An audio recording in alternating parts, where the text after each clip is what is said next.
नमस्कार मंडळी. तर आजची तारीख आहे 30 जानेवारी 2025 आणि आज आहे महापुराण कथेचा आज शेवटचा दिवस म्हणजे 7वा दिवस आहे.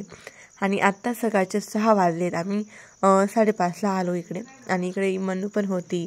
मन्नू, तृप्ती, तेजू. आज इशू नव्हती आली कारण त्याची अॅन्युअल फंक्शन आहे ना, म्हणून तिकडे प्रॅक्टिस चालू आहे. म्हणून टीचरांनी सांगितलं कोणीही गैरहजर राहू नका, म्हणून इशूला मी आणलं नव्हतं.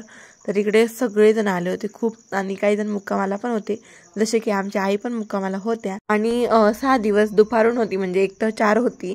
पण आज शेवटच्या दिवशी जी होती ना 8 ते 11, आम्ही 5:30ला आलो. पण खूपच छान वाटत होतं एवढ्या सकाळी सकाळी.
तर गाईज हा आहे 31 जानेवारीचा ब्लॉग शूट केलेला आम्ही.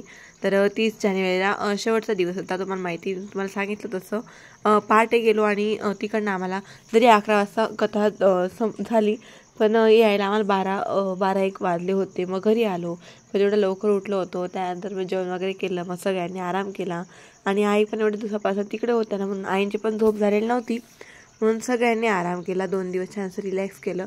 आणि मी आजही काही एवढं शूट केलेलं नाही. थोडंसं सकाळी आई आणि इशूची मस्ती चालू होती, दोघांची डान्स वगैरे.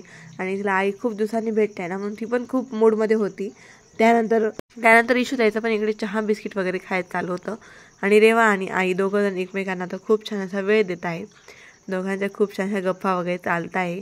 आणि सकाळी ती खरंच आईंना खूप मिस करत होती सध्या तरी. एवढे दिवस आई कुठं गेल्या नव्हत्या आणि एवढे 7 दिवस आई तिकडच होत्या ना, पण तिला खरंच आठवण येत होती. कारण आई बाहेर घेऊन जाता, आम्हाला बाहेर बसवता. आमचं कसं आम्ही घरातच तिला खेळवायचो वगैरे म्हणून. आणि त्यानंतर इशू त्याला रेडी केलं. ती पूर्ण रेडी वगैरे झाली. तिचं तारक मेहता पण बघायचं चालू होतं इकडं. आणि डान्स पण चालू होता. तिचे जे डान्स प्रॅक्टिस चालू आहे ना, ती थोडीशी आता घरी पण स्टेप करते.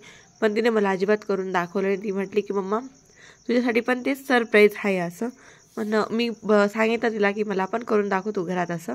पण तिने अजिबात ऐकलं नाही.